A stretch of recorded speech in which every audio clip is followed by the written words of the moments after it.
अगर मैं एक ज़मीन के टुकड़े के 2 मालिक बना दूँ और उन दोनों को कहूँ कि उस ज़मीन का ख़्याल रखना है, वो ज़मीन उन दोनों में से किसी की भी नहीं हो पाएगी। जब वर्ल्ड वॉर फर्स्ट हुआ तो किसी ने ये इमेजिन नहीं किया था कि वो कितनी ज़्यादा डिस्ट्रक्शन करेगा, पर इंसान बेशर्म है, लोगों ने उससे नहीं सीखा। वर्ल्ड वॉर फर्स्ट में करीब 40 मिलियन लोग मरे। उसके बाद वर्ल्ड वॉर सेकंड हुआ जिसमें 75 मिलियन लोग मरे। उसमें छोटे बच्चे थे, औरतें थी and there were so many innocent people. लेकिन इंसान ने उससे भी सबक नहीं लिया। अभी वर्ल्ड वॉर थर्ड की तैयारी कर। मैं वर्ल्ड वॉर फर्स्ट और सेकंड को इसलिए मेंशन कर रहा हूँ, अभी जो कॉन्फ्लिक्ट इजराइल और ईरान में चल रहा है, ऐसा माना जा रहा है कि वो वर्ल्ड वॉर थर्ड ले आएगा। इसराइल और ईरान के वॉर की काफी सारी कहानियां आपने यूट्यूब पे और न्यूज चैनल्स पे देखी होगी, और इस वीडियो में कोशिश करूंगा आपको असल कहानी बताऊं। कॉन्फ्लिक्ट को समझने के लिए थोड़ा सा बैक जाना पड़ेगा।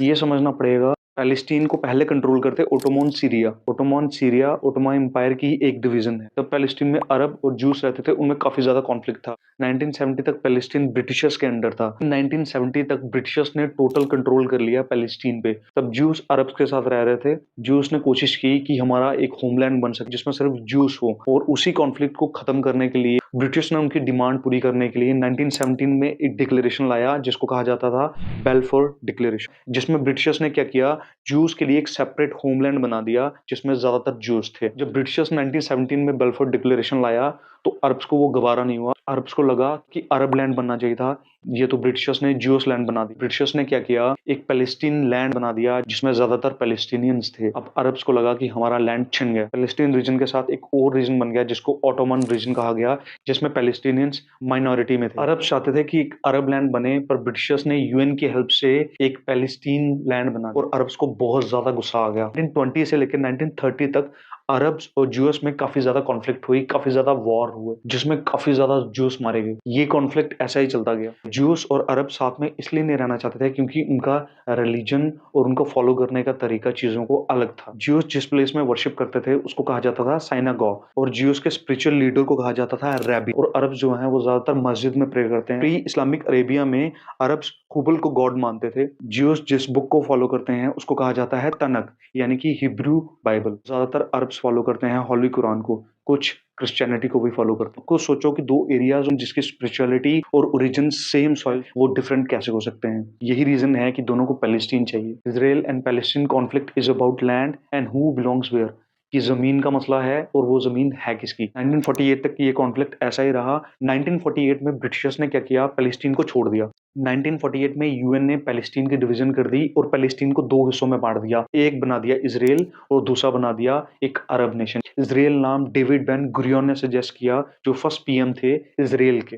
यूएन को लगा होगा कि डिवीजन करके कॉन्फ्लिक्ट खत्म हो जाएगा, लड़ाई खत्म हो जाएगी, लेकिन लड़ाई वैसी की वैसी ही रही। 1948 में जब इजराइल की क्रिएशन हुई, चाहते थे कि इसको रिकॉग्नाइज किया जाए थ्रू आउट वर्ल्ड। इसराइल को माना जाए कि वो एक पैलेस्टीनियन नेशन, क्योंकि 70,000 से ज्यादा पैलेस्टीनियंस को लोकेट किया गया था एक नई जगह। इसराइल के रिलेशन ज्यादातर अरब नेशन के साथ अच्छे थे, पर अभी ज्यादातर अरब नेशंस के साथ इसराइल के रिलेशन खराब हैं। जब पहलवी डायनेस्टी ईरान को रूल कर रही थी तब ईरान और इसराइल के रिलेशन काफी अच्छे थे। ईरान को पहलवी डायनेस्टी ने करीब हाफ सेंचुरी रूल किया है। Iran was the first Muslim country to recognise the new state of Israel. Iran और इसराइल के रिलेशन तब ज्यादा खराब हुए जब 1979 में ईरानियन रेवोल्यूशन आया, जिसको कहा गया कि वो मोनार्की के खिलाफ था, यानी मोनार्क सिस्टम के खिलाफ था। शाह मोहम्मद रेजा पहलवी जो लास्ट मोनार्क थे ईरान के, उनको हटा दिया गया। इस्लामिक रिपब्लिक ऑफ ईरान के एक नए लीडर आ गए और पहलवी को रिप्लेस कर दिया अतिउल्लाह रहउल्लाह खोमैनी ने। खोमैनी की जो पॉलिसी थी वो थोड़ी अग्रेसिव थी। खोमैनी का मानना था कि जो एरोगेंट वर्ल्ड फोर्सेस है उनको थोड़ा सा एरोगेंस दिखाना पड़ता है। जब खोमैनी रूल कर रहे थे, ईरान में अमेरिका को ग्रेट सैटन कहा जाता था और इसराइल को लिटिल सैटन। ये रिलेशंस और ज्यादा खराब हो गए जब ईरान ने मिलिटेंट्स की हेल्प से प्रॉक्सी वार करना स्टार्ट कर दिया। ईरान ने प्रॉक्सी मिलिटियाज बनाए, जो बनाए सीरिया में, इराक में, लेबनान और यमन में। प्रेजेंट टाइम पे ये रिलेशन इसलिए ज्यादा खराब हुए जब इजराइल ने 1 अप्रैल 2024 को दमिश्क में अटैक किया, जो ईरान की एक एम्बेसी थी। दमिश्क सीरिया की कैपिटल है। अब आप सोचोगे कि सीरिया की कैपिटल है, लेकिन उससे ईरान को क्या फर्क पड़ा। सीरिया और ईरान एली हैं, यानी दोनों दोस्त हैं। ईरान अपना कंसल्टिंग चलाता है, यानी उसका एक हेड ऑफिस है दमिश्क में। वहाँ काफी ज्यादा हेड्स बैठते हैं, यानी वहाँ हिजबुल्लाह का हेड बैठेगा, सरजीसी का हेड बैठेगा। हिजबुल्लाह को ऑपरेट करता है ईरान और उसका सबसे इंपॉर्टेंट पार्ट है सीरिया में, यानी दमिश्क में, क्योंकि काफी ज्यादा कमांडर्स और आर्मी चीफ्स सारे दमिश्क में थे। आईआरजीसी का हेडक्वार्टर है दमिश्क में। ये एक ब्रांच है ईरान की मिलिट्री की। ईरान इसको सपब और पैसदरन भी बोलता है। आईआरजीसी से सारी चीजें ऑपरेट होती है। जो हमस के कमांडर्स ईरान की आर्मी के कमांडर हैं या कोई और सीक्रेट मिशन जिसपे ईरान वर्क कर रहा है, वो सारे कमांडर्स दमिश्क में बैठते हैं। अब जब दमिश्क पे अटैक हुआ तो ब्रिगेडियर जनरल मोहम्मद रेजा जिहादी, ये एक सीनियर कमांडर थे आईआरजीसी फॉरेन ऑपरेशन में, ही वाज किल्ड। और ये सीनियर कमांडर कट्टर सपोर्टर है हिजबुल्लाह के। साथ ही एक और सीनियर कमांडर जिनका नाम था जनरल मोहम्मद हाजी हजर रहीम को भी मार दिया गया। साथ ही आईआरजीसी के काफी सारे ऑफिसर्स मार दिए गए। उसके साथ ही हिजबुल्लाह के काफी सारे मिलिटेंट्स भी मारे, साथ ही हमस के कुछ मिलिटेंट्स मारे गए दमिश्क में। यही रीजन है कि दमिश्क पे जब अटैक हुआ तो ईरान को बहुत ज्यादा गुस्सा आया। उसने सोचा कि मैं आईआरजीसी का बदला लूंगा। आईआरजीसी का बदला लेने के लिए इसराइल पे अटैक किया। दमिश्क पे अटैक से पहले इसराइल ने अलकायदा के एक सेकंड इन कमांड को भी गन डाउन कर दी। जब अलकायदा का कमांडर मारा गया उसके लगभग 3 महीने बाद मोहसिन फखरजादा, जो ईरानियन न्यूक्लियर प्रोजेक्ट के चीफ थे और एक फिजिसिस्ट भी थे, अपनी कार में ट्रेवल कर रहे थे 2020 में जब लॉकडाउन था, तब उनको मार दिया गया। मोहसिन फखरजादा डायरेक्टर थे एक प्रोग्राम जिसपे ईरान सीक्रेटली वर्क कर रहा है, जिसको वो कहता है इमाद, यानी कि प्रोग्राम ऑफ होप। उसमें ईरान 5 न्यूक्लियर वेपन्स बना रहा है, यानी सीक्रेटली ईरान न्यूक्लियर वेपन्स बना रहा है और इजराइल नहीं चाहता कि वो वेपन्स बनाए। ईरान का ऐसा मानना है कि जितने भी लोग सीक्रेटली ईरान के न्यूक्लियर प्रोजेक्ट पे काम कर रहे हैं उनको इजराइल धीरे धीरे इलिमिनेट कर रहा है। And Fakhrizadeh was eliminated because of that. ऐसा नहीं है कि सिर्फ इजराइल ऐसा कर रहा है, ईरान इजराइल पे अटैक काफी देर से कर रहा है। It has been attacking Israel for more than 50 years. अब जैसे इजराइल ने अटैक किया दमिश्क पे, वैसे ही ईरान ने काउंटर अटैक कर दिया इजराइल के। अब जो इजराइल का प्रेजेंट कॉन्फ्लिक्ट चल रहा है वो चल रहा है पैलेस्टीनियन के साथ। ईरान स्टार्टिंग से ही पैलेस्टीनियंस को सपोर्ट करता है इजराइल के खिलाफ। इजराइल को वो नहीं पसंद कि वो पैलेस्टीनियन को सपोर्ट करे। और ऐसा नहीं था कि ईरान पैलेस्टीनियंस को पहले सपोर्ट नहीं करता था। 1979 से भी पैलेस्टीनियंस को सपोर्ट करता था इजराइल के खिलाफ, लेकिन इनडायरेक्टली, डायरेक्टली नहीं। इजराइल ने काफी ज्यादा वॉर लड़े हैं पैलेस्टीनियंस के खिलाफ। इजराइल ने 2008, 2012, 2014, 2021 और 23 और 24 ये सारे वॉर पैलेस्टीनियंस के खिलाफ लड़े हैं। 1991 में जब यूएसएसआर डिसॉल्व हुआ तो जो ईरानियन इस्लामिस्ट थे ये काफी ज्यादा कमजोर हो गए। अब ईरानियन इस्लामिस्ट को स्ट्रॉन्ग बनाने के लिए इजराइल को वीक करना स्टार्ट कर दिया। ईरान ने पैलेस्टीनियंस को वीक बना दिया, उनको ऐसे बता दिया कि वो ऑप्रेस्ड हैं। ईरान चाहता है कि उसकी ग्रेटर एक्सेप्टेंस हो सुन्नीज और अरब से, बिकॉज दोनों लोग अभी मिडिल ईस्ट को रूल कर रहे हैं। एक और चीज है जिसके पीछे ईरान पड़ा हुआ है, जिसको कहते हैं वन स्टेट सॉल्यूशन। ईरान चाहता है कि 3 जगह मिलके एक प्लेस बने और उसको वो कहेगा वन स्टेट सॉल्यूशन। और वो क्या था कि वो गाजा को, इसराइल को और वेस्ट को मिला के एक नेशन बनाना चाहता है, जिसको वो कहेगा वन स्टेट सॉल्यूशन। 2009 तक जब ओहुद ओलमर्ट, जो इसराइल के 12th पीएम थे, वो इन ऑपरेशन को मंजूरी नहीं देते थे, और जैसे ही बेंजामिन नेतन्याहू आए उन्होंने इन ऑपरेशंस को मंजूरी देना स्टार्ट कर दिया। वो चाहते थे जितने भी न्यूक्लियर साइंटिस्ट जो ईरान के एक न्यूक्लियर प्रोजेक्ट पे काम कर रहे हैं, they should be eliminated one by one. America Iran के न्यूक्लियर प्रोजेक्ट में हेल्प कर रहा था, पर 2018 में जब डोनाल्ड ट्रंप यूएस के प्रेसिडेंट थे तो अमेरिका ने विथड्रॉ कर लिया जो ईरान का न्यूक्लियर एग्रीमेंट था। अगर ईरान को देखा जाए तो ईरान डायरेक्टली अटैक नहीं कर रहा है इसराइल पे, वो और चीजों की हेल्प ले रहा है। जैसे आईआरजीसी है, हिजबुल्लाह है, हमस है, वो उनकी हेल्प ले रहा है। जब रिसेंटली इसराइल ने ईरान पे अटैक किया तो ईरान पे काफी प्रेशर था, उसके पॉलिटिकल लीडर्स का, आम पब्लिक और जितने भी लोग एडमिनिस्ट्रेशन में हैं, सबका ईरान के सुप्रीम लीडर पे काफी ज्यादा प्रेशर था। और ईरान के लीडर्स चाहते थे कि इसराइल पे ओपनली अटैक किया जाए। इसी प्रेशर को लेके ईरानियन गवर्नमेंट ने डिक्लेयर किया कि वो इसराइल पे अटैक करेगी। अब जो ईरान ने इसराइल पे अटैक किया तो ईरान इतनी ज्यादा डिस्ट्रक्शन नहीं कर पाया इसराइल में। The biggest reason is Israel has sophisticated air defence system, एक ऐसा डिफेंस सिस्टम जो अमेरिका के जैसा है। इसराइल ने इस एयर डिफेंस सिस्टम को बनाने के लिए बिलियन ऑफ डॉलर स्पेंड किए हैं। जो इसराइल पे आउटफिट्स और मिलिटियाज अटैक करते हैं, ईरान उनको काफी देर से हिडनली सपोर्ट कर रहा है। जैसे हिजबुल्लाह लेबनान में, जिसको यूएस और काफी सारी कंट्रीज मिलिटेंट ऑर्गेनाइजेशन मानती है। हिजबुल्लाह का सबसे ज्यादा दबदबा लेबनान पे। हिजबुल्लाह फाइट कर रहा है इसराइल की ऑक्यूपेशन सदर्न लेबनान में। जब से इसराइल और गाजा का वार स्टार्ट हुआ है तब से ईरान फंडिंग कर रहा है हिजबुल्लाह को, ताकि वो इसराइल के जितने भी लोग हैं उनको मारे। और हिजबुल्लाह नॉर्दर्न इसराइल में रॉकेट भेज रहा है since the beginning of Gaza war. Iran सिर्फ हिजबुल्लाह को सपोर्ट नहीं कर रहा, वो एक और मिलिटेंट ऑर्गेनाइजेशन है जिसका नाम है हमस। एक और मिलिटेंट ऑर्गेनाइजेशन हौती, जिसको अंसर अल्लाह भी कहा जाता है, ईरान उसको भी सीक्रेटली सपोर्ट करता है। ईरान बैक करता है सीरियन रजीम को, जो अभी सीरिया के प्रेसिडेंट हैं, जिनका नाम है बशर असाद। इसराइल का ऐसा मानना है कि बशर असाद काफ़ी फेवरेट हैं ईरान के।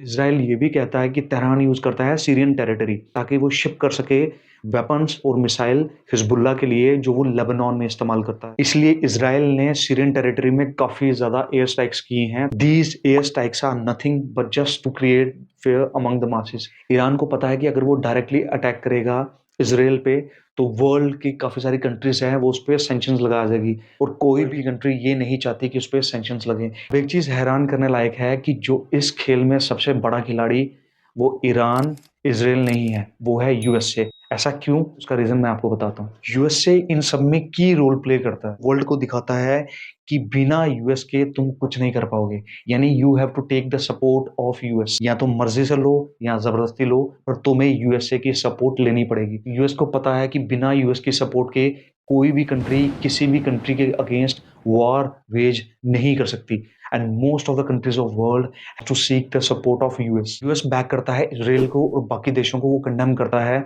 जो अगेंस्ट हैं इसराइल के, and it is because of its middle east policy. अभी मिडल ईस्ट पॉलिसी क्या है? मिडल ईस्ट पॉलिसी एक ऐसी पॉलिसी है जिसमें यूएस सीक करता है कि वो मिडल ईस्ट में अपना इन्फ्लुएंस ज्यादा कर सके, and it is because of that US is funding Arab nation. समझ लो कि इसराइल का सबसे अच्छा दोस्त है अमेरिका, अब उन दोनों में दोस्ती है। अब इस दुनिया में बिना मतलब के कोई दोस्ती या रिश्तेदारी रखे, ऐसा नहीं हो सकता। इसराइल फायदा उठा रहा है अमेरिका से, और अमेरिका फायदा उठा रहा है इसराइल से। यूएस ने साल 2022 में करीब $150 बिलियन यूएस एड इसराइल को दी है। उन $150 बिलियन यूएस एड में से $2 बिलियन सिर्फ मिलिट्री एड है। इतनी एड मिलने के बाद कोई कंट्री यूएस को सपोर्ट ना करे, ऐसा नहीं हो सकता, ऐसा नहीं हो सकता। अब इसराइल के इस वॉर में डायरेक्टली हेल्प कर रहा है यूएस, यानी वर्ल्ड की सबसे powerful country. United nation security council एक ऐसा ऑर्गन है यूएन का जो वर्ल्ड में पीस और प्रॉस्पेरिटी की तरफ काम करता है। जिस भी कंट्री में अभी वॉर चल रहा है, वो उस कंट्री को कहेगा कि आपको कंट्रोल करना है, and you don't have to wage war. Security council ने करीब 83 टाइम्स रेजोल्यूशन पास किए हैं इसराइल के खिलाफ, ताकि वो इसराइल को रोक सके और कंडेम कर सके वर्ल्ड में। और 83 टाइम्स में से 43 टाइम्स बेटोपा यूज की गई है यूएस के द्वारा इसराइल के लिए, कि वर्ल्ड के बाकी सारे नेशंस को स्टॉप किया जा सके कि वो इसराइल के खिलाफ इलेक्शन नहीं ले सके। बेटोपा यूनाइटेड नेशन सिक्योरिटी काउंसिल के पास है। बेटोपा एक ऐसी पावर है जिसमें यूनिलेटरी एक्शन स्टॉप कर सकता है किसी भी कंट्री के खिलाफ। यूनाइटेड नेशन सिक्योरिटी काउंसिल के 5 मेंबर, जिसमें चाइना, फ्रांस, रशिया, यूके और यूएस। अब यूएस फाइनेंशियल और मिलिट्री हेल्प कर रहा है इसराइल की काफी सारे एरियाज में। और अमेरिका को उससे क्या फायदा हो रहा है? अमेरिका को मिडिल ईस्ट में अपना इन्फ्लुएंस बढ़ाना है, जिसमें ज्यादातर अरब कंट्रीज आती हैं, और उसको पता है कि मिडिल ईस्ट वर्ल्ड का लार्जेस्ट प्रोड्यूसर है नेचुरल गैस और ऑयल का, जिसमें वर्ल्ड की ऑयल और नेचुरल गैस की प्रोडक्शन मिडिल ईस्ट करता है। दुनिया में हर चीज तेल से चलती है, ना कि पानी से। अमेरिका मिडिल ईस्ट में इसलिए भी घुसता है ताकि वो जितने भी मिडिल ईस्ट के डिस्प्यूट्स है उनको रिजॉल्व कर सके। अमेरिका रियलिटी में मिडिल ईस्ट के डिस्प्यूट सॉल्व नहीं कर रहा, वो उनके डिस्प्यूट्स को बढ़ा रहा है। आपको वर्ल्ड का 9/11 अटैक जरूर याद होगा, जिसके बाद अमेरिका ने ओसामा बिन लादेन का क्या हाल किया था, ये सब जानते हैं। America thinks that he is the father of every Middle East nation, और वर्ल्ड के ज्यादातर नेशंस जानते हैं, स्पेशली मिडिल ईस्ट नेशंस, कि अमेरिका वर्ल्ड की कितनी पावरफुल कंट्री है। But the twist is there are still some countries in Middle East that do not like America. एक साइड ये है कि वर्ल्ड में ज्यादातर कंट्री सोचती है कि यूएस इनिशिएट करता है पीस के लिए, और दूसरी साइड ये है कि यूएस पुश करता है वॉर के लिए। जब जॉर्ज बुश प्रेसिडेंट थे अमेरिका के, उन्होंने काफी बार इसराइल की हेल्प करने से मना कर दिया था। ओबामा ने भी इसराइल की हेल्प करने से मना कर दिया था। यूएस में एक डर का माहौल हो गया, वहां के लोग अभी भी इन नेशन से डरते हैं। अमेरिका मिलिटेंट ऑर्गेनाइजेशन से सिर्फ 9/11 का बदला नहीं ले रहा, यूएस इसराइल को सपोर्ट एक और वजह से भी कर रहा है। अब्दुल्ला मोहम्मद और अबू मोहम्मद अल मासी, जो अलकायदा के सुप्रीम लीडर्स थे, ऐसा माना जाता है कि 1998 में यूएस की एम्बेसी थी अफ्रीका में, वहां इन लोगों ने अटैक किया था, वहां 224 लोग मारे गए थे, और उन 224 डेथ्स को भी यूएस नहीं भूला है। Iran and Israel are playing psychological war instead of armed war, because psychological war is more dangerous than armed war. Armed war में लोग घायल होते हैं या मरते हैं, लेकिन साइकोलॉजिकल वॉर में पूरा देश तबाह हो जाता है। माइंड में वॉर से रिलेटेड कुछ ना कुछ चलता रहेगा, तो लोग अपने काम पे फोकस नहीं कर पाएंगे। ईरान कुछ हद तक सक्सेसफुल हुआ है अमेरिका और इसराइल में फेयर क्रिएट करने के लिए, और इसराइल और यूएस ने फेयर ऑलरेडी क्रिएट किया हुआ है।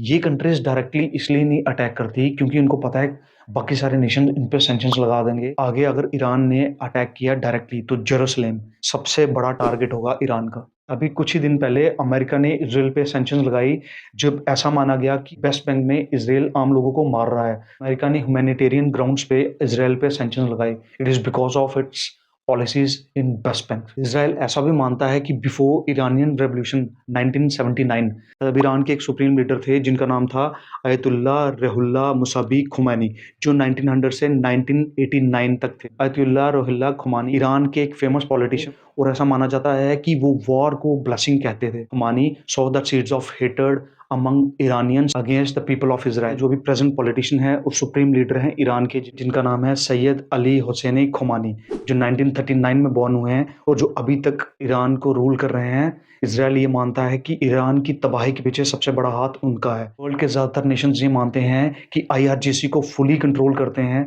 वो हैं Sayyid Khamenei. The reason is Sayyid Ali Khamenei is commander in chief of armed forces in Iran. Khamenei और बाकी सारे पॉलिटिशियंस ओपनली कहते हैं कि वो इसराइल पे अटैक करेंगे। That's why they fired more than 300 rockets on Israel. Iran में अगर कोई भी सैयद खुमैनी के खिलाफ आवाज उठाता है तो आईआरजीसी उसकी आवाज सप्रेस कर देता है। आपको एक केस जरूर याद होगा माशा अमीनी का। She was killed in Iran for fighting for the freedom of Iranian. Iran में women have less power as compare to other countries. और ऐसा माना जाता है कि जो ईरान के लास्ट प्रेसिडेंट थे जिनका नाम था इब्राहिम रियासी, जिनकी 2024 को एक हेलीकॉप्टर क्रैश में डेथ हो गई, उनको ईरान के सुप्रीम लीडर अपने हिसाब से चलाते थे। And Reasi was just a puppet in the hands of Khomeini. जो अभी प्रेसिडेंट है ईरान के, उनको भी खुमैनी अपने हिसाब से चलाते हैं, क्योंकि खुमैनी सुप्रीम रूलर है ईरान के, और ईरान जब तक चलेगा तो खुमैनी के हिसाब से चलेगा। वर्ल्ड की काफ़ी सारी कंट्रीज ये भी मानती हैं कि खुमैनी हमस हिजबुल्लाह को भी कंट्रोल करते हैं, और हिजबुल्लाह वही करता है जो खुमैनी बोलते हैं। इसराइल यहाँ सिर्फ साइकोलॉजिकल वॉर नहीं खेल रहा। Israel is focusing more on diplomatic war and psychological war. Diplomatic war हो गया जिसमें इसराइल कोशिश कर रहा है कि वर्ल्ड के नेशंस ईरान पे सैंक्शंस लगा सकें ताकि ईरान जो करना चाहता है वो ना कर पाए। वर्ल्ड में जो प्रेजेंट गवर्नमेंट है ईरान की, उसको गवर्नमेंट ऑफ टेरर भी कहा जाता है। This government has been ruling Iran for more than 45 years. And many people in Iran that if someone speaks against Iranian government, तो his voice is suppressed or he is killed। 16 साल से Netanyahu भी prime minister है। Netanyahu एक train soldier है and has also served in IDF. Israel में काफी सालों पहले एक फ्लाइट को हाईजैक किया गया था, जिस फ्लाइट का नाम था फ्लाइट 571, और वो फ्लाइट हाईजैक की गई थी ब्लैक सितंबर ऑर्गेनाइजेशन की।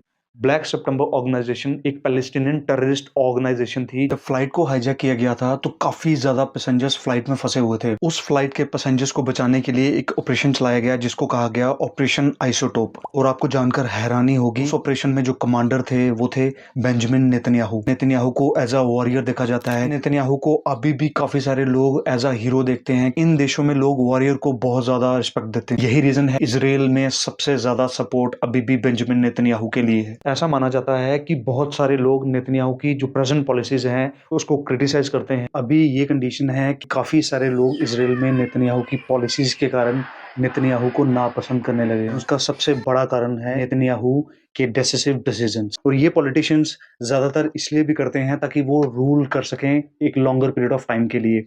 मेरा ये मानना है कि ईरान, इसराइल, गाजा और पैलेस्टीन के लोग काफी ज्यादा खूबसूरत हैं, और अभी वॉर को देख के ये लगता है कि उनकी हालत बद से बदतर हो गई है।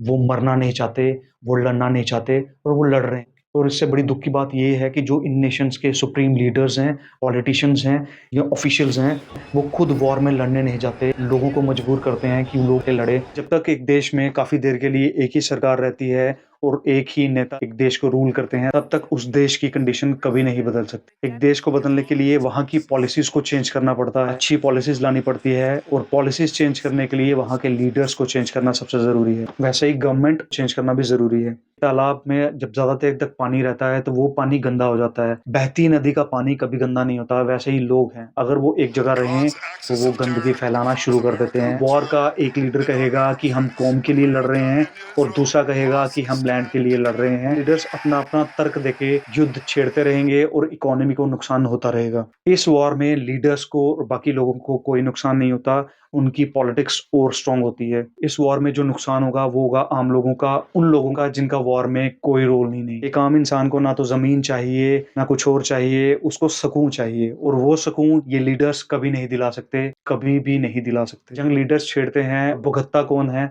आम आदमी। मेजोरिटी ऑफ लोगों से पूछा जाए कि वॉर होना चाहिए या नहीं होना चाहिए, तो मेरा ये मानना है कि मेजोरिटी ये कहेगी कि वॉर नहीं होना चाहिए। वॉर सिर्फ तबाही लाता है, और तबाही हमेशा मौत पे आती है। लोगों को ये समझना चाहिए कि जो एनिमी है वो प्रेजेंट रिजीम्स हैं, कंट्रीज की प्रेजेंट पॉलिटिशियंस हैं, प्रेजेंट गवर्नमेंट है जो लोगों को लड़वा रही है, ना कि फोर्सेस हैं जो लड़ रही है। लोगों को ये समझना चाहिए कि वॉर सिर्फ डिस्ट्रक्शन ला रहा है, वॉर से कुछ भी नहीं हो रहा। इन देशों के लोगों को ये समझना चाहिए कि जो पैसा बर्बाद किया जा रहा है वॉर में, वो अगर डेवलपमेंट में लगाया जाए उन देशों की, तो देश कितना प्रोग्रेस करेगा। वर्ल्ड में इन देशों की इमेज एक डेवलप्ड कंट्री की होगी, ना कि एक ऐसे देश की जो हमेशा लड़ रहा है। भगवान अल्लाह और गॉड ने लोगों को बनाया था कि वो आपस में मोहब्बत बांटें, आपस में प्यार से रहें। ये जो अभी प्रेजेंट कंडीशन है वर्ल्ड की, जिसमें हर कंट्री वॉर की तरफ जा रही है, ये चीज देख के कहीं ना कहीं भगवान को जरूर दुख होता होगा, अल्लाह को जरूर दुख होता होगा कि ये चीज मैंने इंसानों के लिए नहीं बनाई थी। मैं चाहता था कि एक ऐसा समाज बनाया जाए, एक ऐसी धरती बनाई जाए, यहाँ लोग मोहब्बत से रहें। आप खुद सोचो कि एक वॉर में बिलियन ऑफ डॉलर स्पेंड किए जाते हैं, और वो पैसा इंसान के टैक्सेस होते हैं। वो पैसा वॉर में स्पेंड ना करके अगर वो देश में अच्छी पॉलिसीज बनाने के काम आए, एक कंट्री जो पैसे वॉर में लगाएगी जिससे उसे लास्ट में कुछ नहीं मिलेगा, तो उस कंट्री को कितना नुकसान होगा। स्कूल्स बंद कर दिए जाते हैं, इंसान घरों से बाहर नहीं निकल पाते, वो काम नहीं कर पाएंगे। वॉर में इमरजेंसी अलार्म्स के सिवाय कुछ नहीं सुनाई देता। लोग पूरा दिन नहीं पूरी रात डरे रहते हैं। कितनी जिंदगियां तबाह हो जाती हैं, घर टूट जाते हैं, लोग मारे जाते हैं। वॉर में जितना डैमेज होता है उसकी भरपाई कभी नहीं की जाती। नहीं, चीज़ों की भरपाई की जा सकती है, पर जो इंसान चले जाते हैं उनकी भरपाई कोई नहीं कर सकता। गवर्नमेंट भरपाई के नाम पे सिर्फ कंपनसेशन दे देती है। जो आर्मी के जवान जाते हैं उन्हें सिर्फ मेडल्स दे दी जाते हैं और उनकी प्रतिमाएं बना दी जाती हैं। अगर मेरी बातें आप दिल और दिमाग दोनों से समझ पाओगे, तो आप ये महसूस करोगे किसी के मारे जाने का और किसी के जाने का दुख वही समझ पाता है जिसने कभी जिंदगी में दुख, दर्द या तकलीफ देखी हो। जिसको जिंदगी में कभी दुख और तकलीफ नहीं हुई, वो किसी का दर्द और तकलीफ नहीं समझ पाता। जो लोग एक देश के हेड होने के नाते देश के पीस का ना समझ पाए, वो देश का कैसे समझ पाएंगे। That war is a beginning of death, it's not the end of something. ये वीडियो मैं यही खत्म करता हूँ, पर मेरी कोशिश जारी रहेगी। मिलूंगा जल्दी आपको एक नई वीडियो में। तब तक अपना ख्याल रखो, खुश रहो, कि ये सारे सवाल आप पूछो। टिल देन, जय हिंद, टेक केयर।